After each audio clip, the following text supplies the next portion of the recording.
Hi guys, just a quick demo of how to control the LED lights using our AI, using voice commands.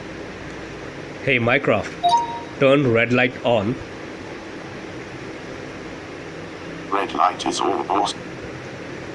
Hey Mycroft, turn red light off.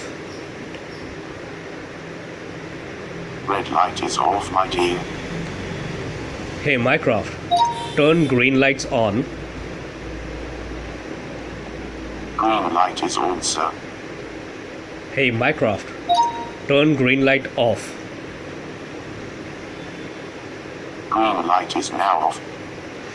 Now, two cool things about this setup is, first is that the entire thing is local network except for the Mycroft or voice recognition. Second thing is that you see the variety of responses that it is giving. So this was a quick demo, and in I'm next not video sure I understood you. yeah, great. In the next demo, I will show you the temperature sensor connected with this NodeMCU unit and how to voice control it.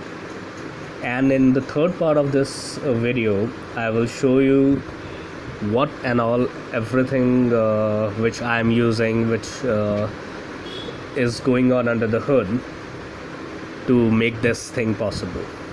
Bye.